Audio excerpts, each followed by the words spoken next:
Salve, salve, gente boa, seja bem-vindo, muito bem-vindo ao canal. Nesse vídeo nós vamos falar a respeito do seguinte: o sacrifício de Jesus uma vez por todas. Vem comigo até o final, não sai daí, vamos junto.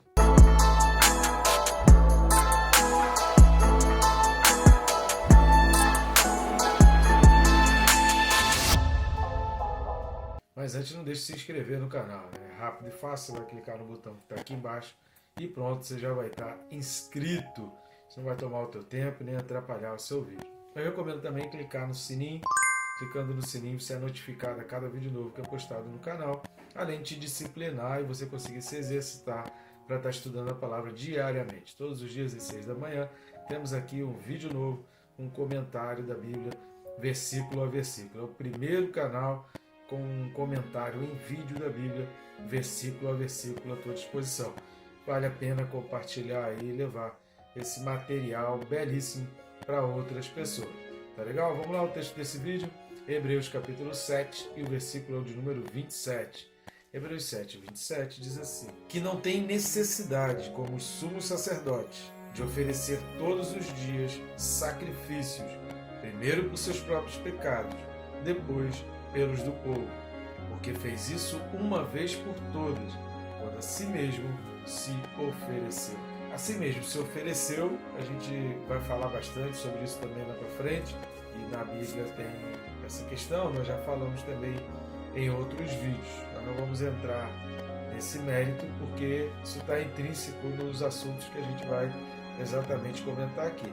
Só que antes da gente entrar a fundo no comentário desse versículo, eu peço suas ajudas em relação ao canal. Por que suas ajudas?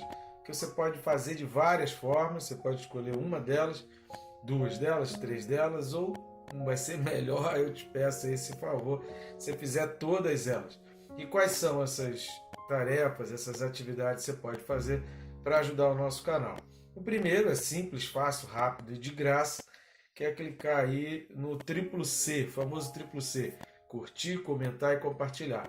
Curtindo e comentando, o próprio YouTube já leva esse vídeo, já faz aquela recomendação, aquela indicação do vídeo para outras pessoas, e compartilhando você vai além da indicação do YouTube, que você mostra para pessoas que de repente o YouTube nem indicou. Então isso complementa, soma e aumenta então o nosso alcance.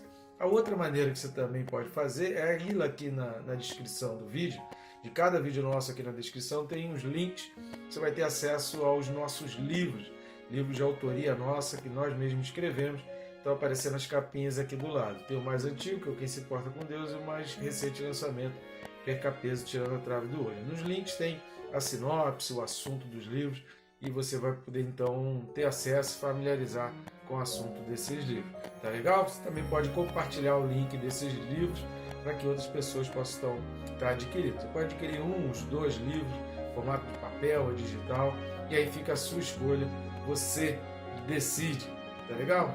Então vamos lá. Primeira coisa que a gente vai destacar nesse versículo 27 é essa expressão, né, que não tem necessidade.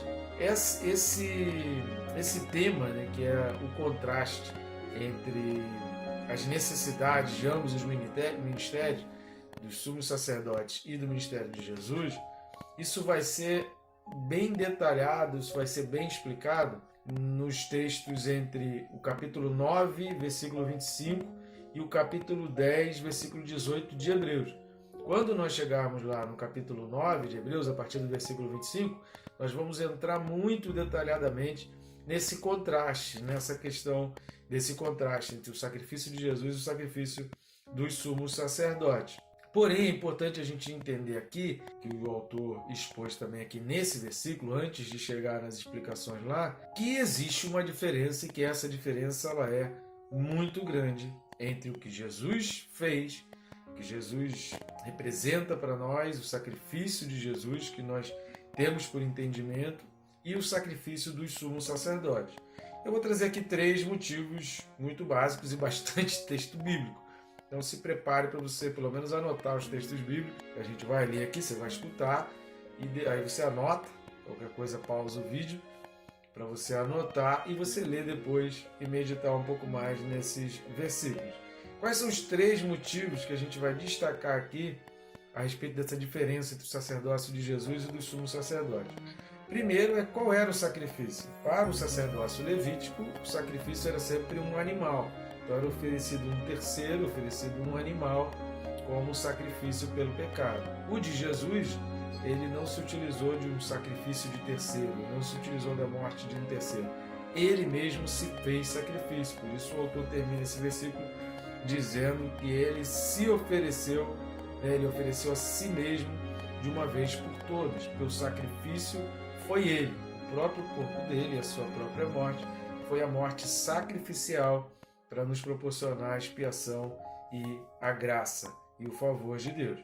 A segunda característica que a gente vai ver de diferença entre os dois ministérios sacerdotais é quem é Jesus. Os sumos sacerdotes, eles seguiam ali a sequência de uma linhagem de sangue, né? Era uma coisa genealógica.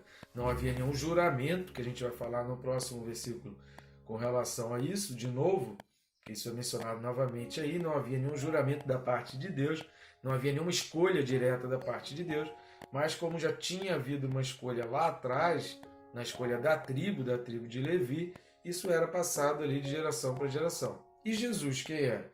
Jesus, ele era simplesmente o Filho de Deus, o caminho, a verdade, a vida, o acesso direto ao Pai.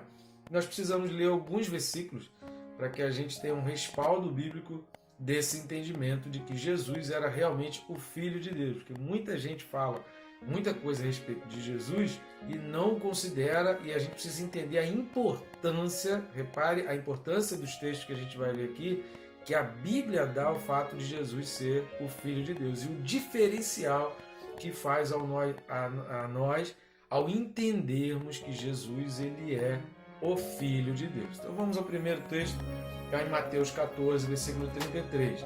Evangelho de Mateus 14, verso 33. E os que estavam no barco o adoraram, dizendo: verdadeiramente és Filho de Deus. Por que que eles falaram que verdadeiramente és Filho de Deus? Que Jesus estava andando sobre as águas. Esse texto, se você pegar para ler a partir aí do versículo 22, você vai ver que é aquele texto que Jesus anda sobre as águas. Então os discípulos aqui, tão maravilhados que estavam, eles fazem essa exclamação: verdadeiramente és Filho de Deus. Um outro texto importante é Mateus 16, do 15 ao 17. Evangelho de Mateus 16, do 15 ao 17. Mas vós, continuou ele, quem dizeis que eu sou? Respondendo Simão Pedro, disse: tu és o Cristo, o Filho do Deus vivo. Então Jesus lhe afirmou: bem-aventurado és, Simão Barjonas, porque não foi carne e sangue quem te revelaram, mas meu Pai que está nos céus.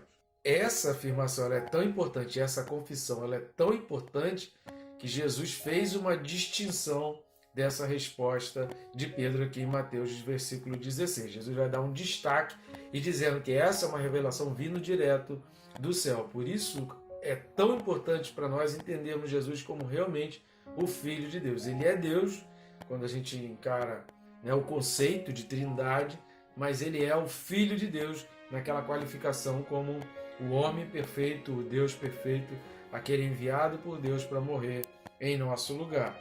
Vamos dar mais uma lida aí, mais texto. 1 de João 5, versículo 5. Primeira carta de João 5, 5 diz assim: quem é o que vence o mundo, senão aquele que crê ser Jesus, o Filho de Deus? Cara, isso aqui é fantástico, porque no versículo 4 ele vai falar: aquele que é nascido de Deus vence o mundo. Então quem é nascido de Deus precisa crer que Jesus é o Filho de Deus. Aí entra a explicação no versículo 25. E esta é a vitória que vence o mundo, a nossa fé. Mas quem é que vence o mundo? Quem é aquele que é nascido de Deus? A explicação referente ao versículo 4. É o que crê que Jesus é o Filho de Deus. Repare na importância e na distinção. Que o que vai fazer de nós vitoriosos sobre o mundo e também fazer com que a gente tenha a confirmação, que a gente entenda que a gente é realmente nascido de Deus, que a gente não é da carne, é o fato da gente reconhecer a Jesus como Filho de Deus. Mas não para por aí. Vamos lá para o Evangelho de João, capítulo 3, do 16 ao 18.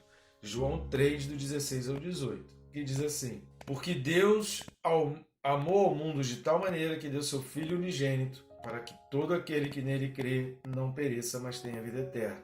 Porquanto Deus enviou o seu Filho ao mundo, não para que julgasse o mundo, mas para que o mundo fosse salvo por ele. Quem nele crê não é julgado. O que não crê já está julgado, porquanto não crê no nome do unigênito Filho de Deus. Não basta apenas reconhecer Jesus como um Salvador ou Jesus como um Senhor.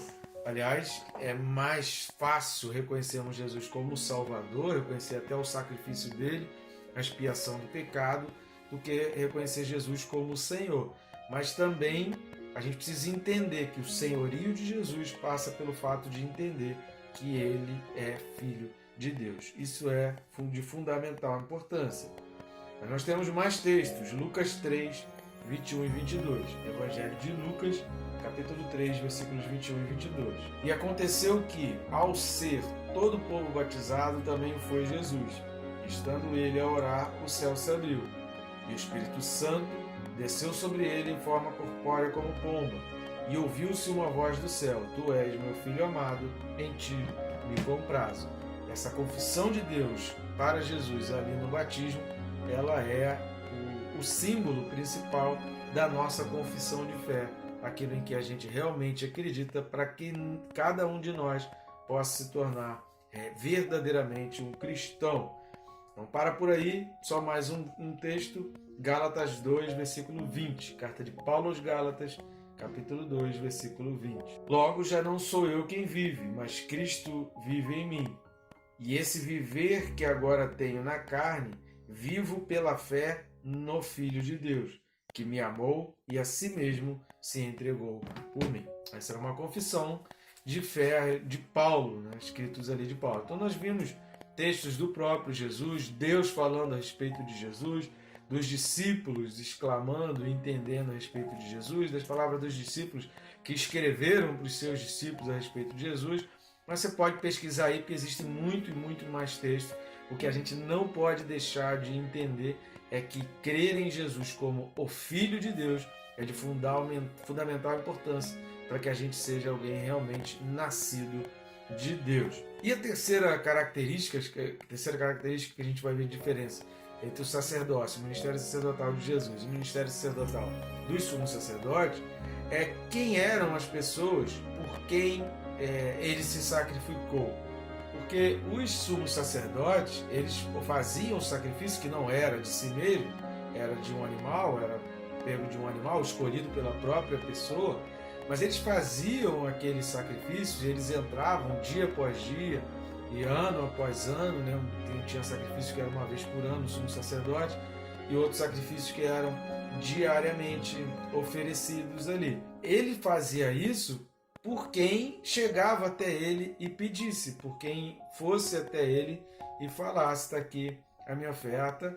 Embora isso fosse uma lei, mas pessoas poderiam não fazer esse sacrifício e poderiam simplesmente não cumprir isso, e o sacerdote não ia lá atrás dele e ele não conseguia identificar quem realmente não fez para poder ir lá e dizer: olha, você precisa fazer o sacrifício. Um ou outro. Normalmente isso era feito para aqueles que eram de mais importância ou aqueles que tinham muito dinheiro, infelizmente. Mas e Jesus? Jesus sacrificou por quem? Vamos dar uma lida em Romanos 5, do 8 ao 11. Carta de Paulo aos Romanos 5, versículos de 8 a 11. Mas Deus prova o seu próprio amor para conosco, pelo fato de ter Cristo morrido por nós, sendo nós ainda pecadores. Logo, muito mais agora, sendo justificados pelo seu sangue, seremos por ele salvos da ira. Porque se nós, quando inimigos, fomos reconciliados com Deus, mediante a morte do seu Filho, muito mais, estando já reconciliados, seremos salvos pela sua vida. Jesus morreu não por aqueles que simplesmente se achegam, mas Jesus morreu sendo nós ainda pecadores. Nós precisamos reconhecer, nós é que precisamos correr atrás da atitude de Jesus. Jesus ele não faz o sacrifício porque nós vamos até ele. Não, ele já fez o sacrifício e hoje nós reconhecemos, ou seja, em termos de tempo, de cronômetro, nós estamos atrás do tempo. O sumo sacerdote não, as pessoas iam até ele e posteriormente ele oferecia o sacrifício. Jesus não, ele já fez, sendo nós ainda pecadores. Nós precisamos correr atrás do prejuízo e reconhecer. Então, voltando aqui para o sacrifício de Jesus de uma vez por todas, versículo 27, a gente precisa entender sobre o oferecimento dos sumos sacerdotes. Então, vamos lá para Levítico. A Bíblia explica a própria Bíblia. Isso é um princípio de hermenêutica, um princípio de entendimento bíblico. Então, vamos lá para Levítico, capítulo 9, versículo 7. Levítico 9, 7. Depois disse Moisés a Arão: chega-te ao altar, faz a tua oferta pelo pecado e o teu holocausto, e faz expiação por ti e pelo povo. Depois faz a oferta do povo e a expiação por ele, como ordenou o Senhor. Vamos dar mais uma lida aí em outro texto aqui também de Levítico, que é o capítulo 16, versículo 6. Levítico 16, verso 6. Arão trará o novilho da sua oferta pelo pecado e fará expiação por si e pela sua casa. O que a gente leu aqui em Levítico é exatamente a confirmação do que o autor aos Hebreus está falando lá em Hebreus 7, 27. Ele está falando lá a respeito desses textos de Levítico que eram muito bem conhecidos, então, dos seus leitores. Nós já falamos um pouco sobre isso lá em Hebreus 5, versículo 3. Já tem um vídeo aí explicando a respeito disso, já está disponível no nosso canal. Você pode, se quiser, vai ter os links aparecendo, se não me engano é aqui do lado, que você vai poder ter acesso, inclusive, a esse vídeo aí. E você vai poder assistir esse vídeo e entender mais um pouco a respeito dessa função dos sacerdotes. Mas nós só precisamos relembrar aqui alguns pontos importantes. Eu só queria relembrar, embora a gente já tenha falado sobre isso lá em Hebreus 5, versículo 3, eu queria relembrar aqui algumas coisas. A primeira coisa é Levítico 16, do 3 ao 5. Levítico 16, do 3 ao 5. Vamos ler. Entrará Arão no santuário com isto: um novilho para oferta pelo pecado e um carneiro para holocausto. Vestirá ele a túnica de linho sagrada, terá as calças de linho sobre a pele, cingir-se-á com o cinto de linho e se cobrirá com a mitra de linho. São estas as vestes sagradas. Banhará o seu corpo em água e então as vestirá. Da congregação dos filhos de Israel tomará 2 bodes para oferta pelo pecado e um carneiro para holocausto. O que está falando aqui? O objetivo do sacerdócio era exatamente levar uma oferta para receber o perdão dos pecados. A função do sacerdote era não só orientar e explicar, mas dirigir o povo e ser aquele que é escolhido, porque o povo não poderia ter esse acesso, o povo não tinha esse acesso direto, precisava de um intermediário. Isso já apontava para o ministério de Jesus, e os sacerdotes então faziam essa função dessa intermediação entre os homens e Deus para receber o perdão. Uma outra coisa que a gente precisa destacar também é Números 15, do 27 ao 31. Vamos dar uma olhada em Números 15, de 27 a 31. Se alguma pessoa pecar por ignorância, apresentará uma cabra de 1 ano como oferta pelo pecado. O sacerdote fará expiação pela pessoa que errou quando pecar por ignorância perante o Senhor, fazendo expiação por ela, e lhe será perdoado. Para o natural dos filhos de Israel e para o estrangeiro que no meio deles habita, tereis a mesma lei para aquele que isso fizer por ignorância. Mas, reparem a diferença aí, depois de falar sobre ignorância, a pessoa que fizer alguma coisa atrevidamente, quer seja dos naturais, quer dos estrangeiros, injuria ao Senhor. Tal pessoa será eliminada do meio do seu povo, pois desprezou a palavra do Senhor e violou o seu mandamento. Será eliminada essa pessoa e a sua iniquidade será sobre ela. Nós comentamos um pouco a respeito disso também no capítulo 6 de Hebreus, principalmente a partir do versículo 4. A gente vai falar bastante sobre essa diferença aí entre a distinção, que Deus faz do pecado por ignorância, eu pequei, não sabia, cometi um erro, ou aquele que faz deliberadamente ou intencionalmente, sabendo que aquele é um erro, mas mesmo assim se entrega. Então o sacerdote, ele tinha essa função exatamente de fazer essa intermediação, mas de fazer essa identificação, de fazer essa distinção, se aquele erro era feito, foi feito porque a pessoa desconhecia, porque a pessoa não sabia, porque foi realmente um acidente, ou se aquela pessoa tem realmente um coração inclinado para a carne e por conta disso ele está bem voltado e inclinado para esse tipo de atividade. E aí a gente precisa entender os significados bíblicos de palavras que nós falamos aqui, que são a expiação e a propiciação. A expiação é o objetivo da propiciação, porque a expiação é a remoção da culpa por meio de uma oferta, né, ou um sacrifício. Então você alcança a expiação depois que você faz a oferta ou você faz o sacrifício. Pode ser um e outro, ou um ou outro. Então você alcança, a expiação é um objetivo. E a propiciação é a atitude desse oferecimento, é essa oferta, essa entrega. Esse ato ali de se entregar é a propiciação. Tudo visando a graça de Deus. E por que se fala em expiação e propiciação? Porque não tinha outro jeito de alcançar o perdão de Deus não fosse pelo sacrifício. Quando a gente entende não só a necessidade que havia do sacrifício, como também o quanto Deus valorizava e Deus não abria mão de um sacrifício para liberar o perdão pelos pecados, a gente consegue entender a obra de Jesus e tudo que Jesus fez por nós e a importância de ter Jesus como esse intermediador, que nós falamos nos vídeos anteriores aí, como esse mediador, como alguém que se coloca nessa brecha, como alguém que vai fazer essa ponte para que a gente tenha então não só acesso a Deus em termos de relacionamento e liberdade, mas que a gente receba de Deus o perdão pelos nossos pecados e a ira de Deus, a graça de Deus, ela venha nos alcançar. A ira ela seja aplacada para que a graça venha nos alcançar, porque nós não merecemos. Essa graça só é dada, esse perdão só é concedido por causa do mediador. Então aquela graça que o povo alcançava por intermédio do sacerdote, agora isso é feito de uma maneira perfeita, de uma vez por todas, porque Jesus já morreu e a gente precisa apenas aceitar aquele sacrifício. E essa obrigatoriedade de um sacrifício, de um derramamento de sangue, para que viesse o perdão de Deus, isso é colocado no primeiro sacrifício na Bíblia. Onde está o primeiro sacrifício na Bíblia? Gênesis 3, 21. Em Gênesis 3, 21, a gente tem a primeira atitude da parte de Deus, né, com muito pesar e com muitas lágrimas, muito choro.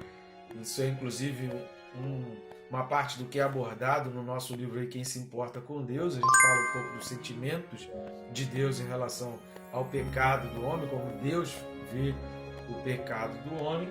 Então lá em Gênesis 3, 21 é o primeiro sacrifício feito por Deus. E aí ele vai incluir isso na lei, dizendo que nós só chegamos a Deus, só alcançamos o perdão através desse sacrifício. Tá bom, gente boa? Então isso é muito importante a gente entender, porque faz parte do entendimento da obra de Jesus. Que Deus te abençoe, rica e abundantemente.